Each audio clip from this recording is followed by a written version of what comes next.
Unite. Pagiku cerah, matahari bersinar, ku gendong tas merahku di pundak. Selamat pagi semua, ku nantikan diri. Bismillahirrahmanirrahim. Assalamualaikum warahmatullahi wabarakatuh. Apa kabar anak-anakku semuanya? Semoga kalian selalu dalam lindungan Allah Subhanahu wa Ta'ala, diberi kesehatan lahir dan batin, dan selalu tetap semangat. Kembali lagi di YouTube channel kita, kali ini dengan Misari, pelajaran fikih ibadah untuk kelas 3 di semester yang kedua. Kita mulai dari bab yang kelima, bagian yang pertama dengan tema puasa Ramadan. Sebelum kita memulai pembelajaran pada hari ini, mari sama-sama kita membaca doa sebelum belajar. Bismillahirrahmanirrahim. Rabbi zidni ilman warzuqni fahman. Amin amin ya rabbal alamin. Semoga Allah SWT memberikan keberkahan kepada kita semua dan kita diberi pemahaman pada pembelajaran hari ini. Baik anak-anakku semuanya, kita mulai pembelajaran hari ini dengan materi pembelajaran puasa Ramadan yang akan kita bahas, yaitu pengertian puasa, lalu macam-macam puasa, dan syarat serta rukun puasa. Ya, pas ya materi kita karena beberapa bulan lagi atau sekitar 90-an hari lagi kita akan bertemu dengan bulan Ramadan. Jadi semoga puasa kita lebih sempurna. Baik anak-anakku, kita mulai dengan pengertian puasa. Puasa menurut bahasa berasal dari bentuk masdar, ya, soma yasumu siyaman. Ya, maaf ini ada kesalahan ketik ya. Soma yasumu siyaman yang artinya menahan diri dari sesuatu, atau disebut juga al-imsak yang artinya menahan, ya. Puasa menurut bahasa ya, ada dari bahasa Arab yang berasal dari kata bentuk masdar soma yasumu siyaman yang artinya menahan diri, atau disebut juga dengan al-imsaku yang artinya menahan. Baik, kedua adalah puasa merupakan rukun Islam yang ketiga yang mulai diperintahkan oleh Allah Subhanahu wa Ta'ala pada umat Islam, yaitu pada tahun kedua Hijriah. Nah, ingat ya anak-anakku, kapan perintah puasa mulai diperintahkan oleh Allah, yaitu pada tahun kedua Hijriah. Selanjutnya, puasa menurut istilah adalah menahan diri dari segala sesuatu yang membatalkannya selama 1 hari penuh, mulai dari terbit fajar sampai terbenam matahari dengan syarat-syarat tertentu. Nah, ini adalah arti dari puasa ya. Nanti apa saja yang membatalkannya, apa saja syarat-syaratnya kita bahas di pembahasan berikutnya. Kita akan lihat ya di pembahasan berikutnya. Baik, kita lanjut ke pengertian puasa ya, masih pengertian puasa. Di sini Imam Al-Ghazali membagi tingkatan puasa sebagai berikut. Yang pertama adalah puasa awam atau puasa umum. Puasa ini puasa yang hanya menahan diri dari haus dan lapar.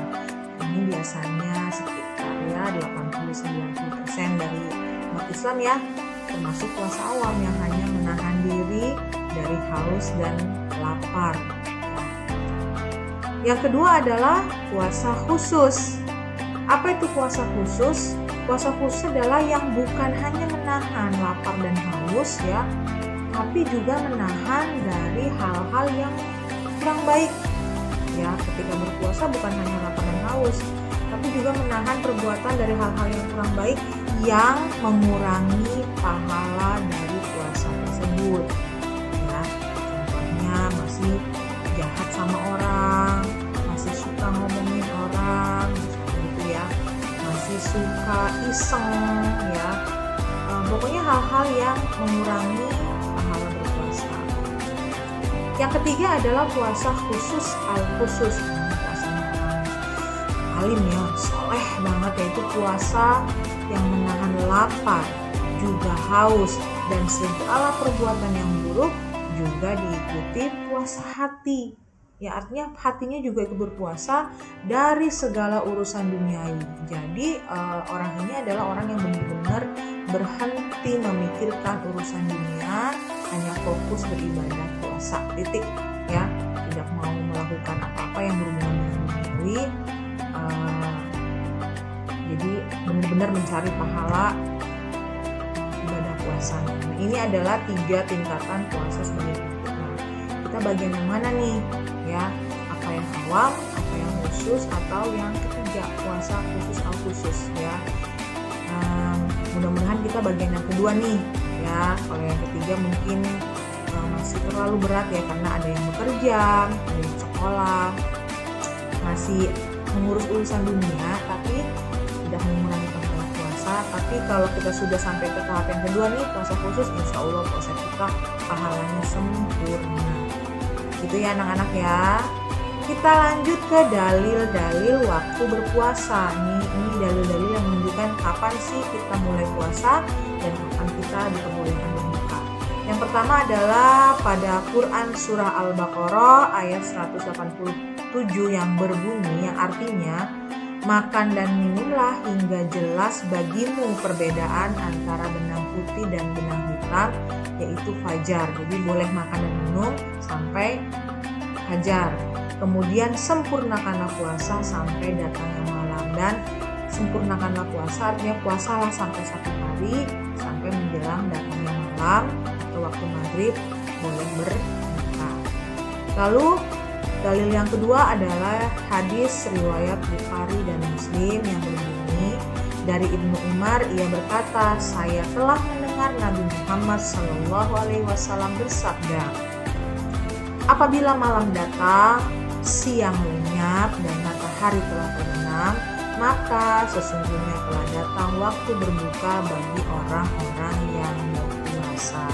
Nah, ini adalah dalil kapan kita mulai berpuasa dan kapan kita sudah diperbolehkan berbuka puasa. Baik, macam-macam puasa. Kita masuk ke macam-macam puasa. Jadi puasa itu bukan hanya puasa Ramadan ya. Kita masuk ke puasa wajib. Puasa wajib ini jika dikerjakan, ya wajib itu jika dikerjakan mendapat pahala, tapi jika ditinggalkan akan berdosa. Ya, sama seperti sholat wajib. Puasa ini dikerjakan pada waktu tertentu dengan alasan tertentu. Contohnya adalah puasa Ramadan dan puasa nazar. Ya, puasa Ramadan berarti waktunya pada bulan Ramadan, karena kan dikerjakan pada waktu tertentu dengan alasan tertentu. Berarti ini adalah puasa yang dikerjakan pada bulan Ramadan. Sedangkan kalau puasa nazar ya waktunya ketika kalian bernazar atau berjanji. Nah, saya janji kalau saya misalnya nilainya bagus, saya akan puasa selama 3 hari. Nah, itu puasa wajib tuh. Kenapa? Karena puasanya ada nazarnya, ada janjinya. Kapan waktunya ya? Jika kamu berjanji itu kamu sudah setelah mendapatkan nilai yang bagus, berarti kamu wajib berpuasa. Seperti itu ya puasa nazar. Kedua, puasa sunnah. Puasa ini jika dikerjakan akan mendapat pahala. Namun jika tidak dikerjakan tidak berdosa. Apa tuh contohnya? Yaitu puasa Senin Kamis, puasa Daud yang sehari puasa sehari tidak, terus puasa Arafah, ya puasa-puasa sunnah lainnya itu kalau dikerjakan mendapat pahala, tapi jika tidak dikerjakan ya tidak berdosa. Ya, terus kita ngerjain apa Kamis? Tergantung kamu mau dapat pahala apa tidak. Kalau mau dapat pahala berarti seperti itu ya puasa sunnah. Yang ketiga adalah puasa makruh. Makruh ini puasa yang tidak dianjurkan pelaksanaannya. Artinya kalau dia dikerjakan tidak berdosa. Tapi kalau tidak dikerjakan justru mendapat pahala. Makruh ya. Makruh itu jika dikerjakan ya Jika tidak dikerjakan tidak berdosa, tapi jika ditinggalkan mendapat pahala, yaitu makruh. Contohnya puasa sepanjang masa, ya, terus puasa sampai kapan gitu, puasa terus. Lalu misalnya puasa Jumat dan Sabtu saja, jadi cuma hari Jumat atau hari Sabtu saja, itu termasuk puasa makruh, ya, tidak dianjurkan. Nah, yang terakhir adalah puasa haram. Puasa haram adalah puasa yang dilarang untuk dikerjakan. Kalau dikerjakan malah berdosa. Contohnya adalah puasa ketika hari raya, itu haram, ya. Oke, ini adalah macam-macam puasa. Jadi ada yang wajib, sunnah, makruh. Kita masuk ke syarat-syarat orang yang berpuasa.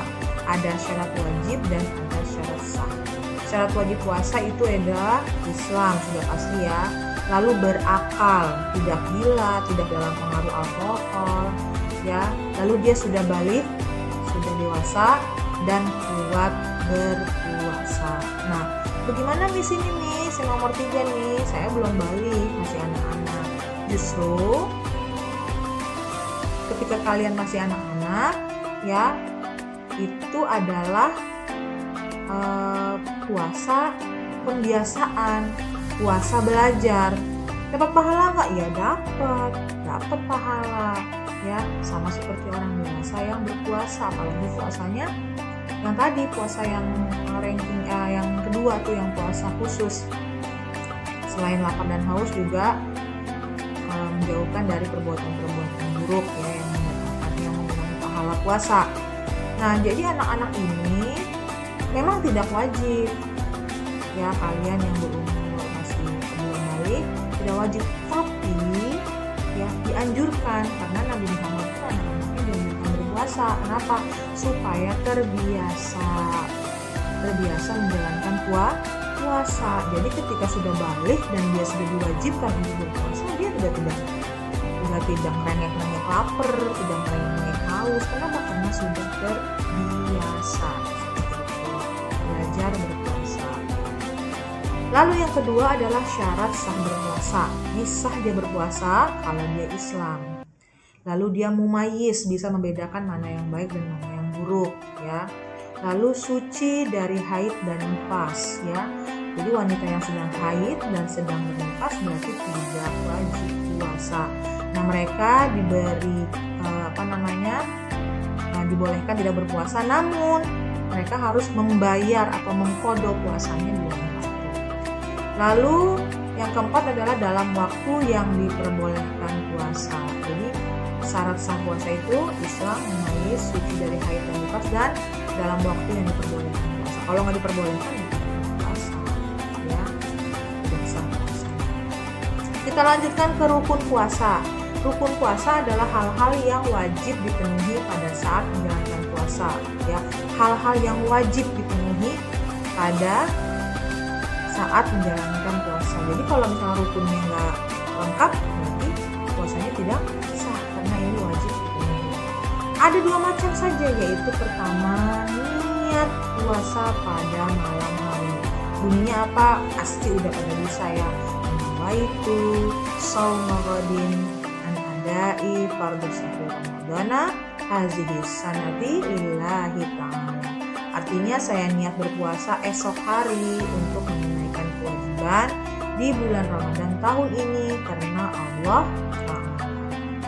Yang kedua adalah meninggalkan segala sesuatu yang dapat membatalkan puasa dan segala perbuatan yang mengurangi pahala berpuasa, mulai dari terbit fajar sampai terbenam matahari yang menandakan kegiatan puasa telah berakhir.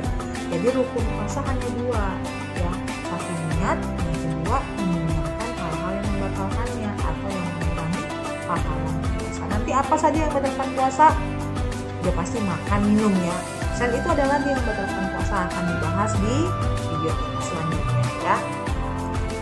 Baik, kita masuk ke dalil rukun puasa. Dari hadis riwayat 5 ahli hadis. Dari Hafsah istri Nabi SAW, dari Rasulullah SAW, Beliau bersabda, barang siapa yang tidak berniat puasa pada malam sebelum fajar terbit, maka tiada puasa baginya. Jadi minimal tuh kamu gini di malam hari, ya Allah saya niat puasa ya besok puasa Ramadan. Minimal seperti itu ya, karena niat itu nggak mesti itu sebenarnya nggak seperti itu.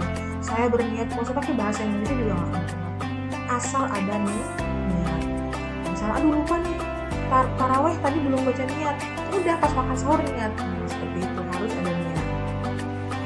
Lalu yang kedua adalah yang kedua adalah dari Abu Hurairah berkata Rasulullah SAW bersabda, tidaklah berpuasa hanya menahan dari makanan dan minuman, tetapi berpuasa itu menahan dari perbuatan kotor dan perkataan keji.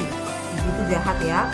Maka jika kamu dicaci atau diperbodohkan, hendaklah kamu katakan, saya sedang berpuasa, saya sedang puasa. Kalau dalam bahasa Arab an-nasoim, ya saya sedang berpuasa. Jadi kata Rasulullah bukan hanya menahan dari haus dan lapar ya, seperti yang tadi sudah jelaskan di depan, tapi juga menghindar dari perbuatan kotor. Perbuatan kita nih yang kotor, perkataan kita yang jahat itu dihindari ya. Terus lalu bagaimana kalau kita yang dijahatin, kita yang dihina atau dikatakan kasar, maka kamu hanya mengucapkan dengan sabar, saya sedang puasa, maaf saya sedang puasa ya. Tapi orang itu tetap kerjaannya bikin orang emosi, tinggalkan ya, jauh-jauh dari orang yang seperti itu ketika kita sedang berpuasa. Ingat pahala Allah dan dia yang akan berdosa. Nah itu adalah hadis riwayat Ibnu Khuzaimah dan Ibnu Hibban. Nah ini adalah dalil-dalil tentang rukun puasa, niat dan perbuatannya. Oke, anak-anakku sekalian, alhamdulillah kita sudah selesai pembahasan awal ya tentang puasa Ramadan, karena masih ada lagi pembahasan yang lebih panjang lagi di video pembelajaran berikutnya. Insya Allah nanti akan ada video bagian 1 dan bagian keduanya. Jangan bosan ya nak, memang seperti inilah model pembelajaran jarak jauh kita selama masa pandemi. Terima kasih yang sudah tertip PJJ-nya, terima kasih yang sudah menyimak video ini, video yang ala kadarnya ini, yang jauh dari sempurna, tapi Miss harap bisa memberikan kamu pemahaman dan mendampingi kamu berikutnya. Kita berdoa semoga pandemi ini berakhir, sehingga kita bisa ketemu di sekolah. Kita tutup dengan hamdalah, alhamdulillahirrahmanirrahim. Jangan lupa subscribe YouTube SD Alamana, lalu follow IG dan Facebooknya, sehingga kita bisa saling tahu informasi di sekolah ya. Kita Sari ucapkan terima kasih. Terima kasih. Thank you very much. Wassalamualaikum warahmatullahi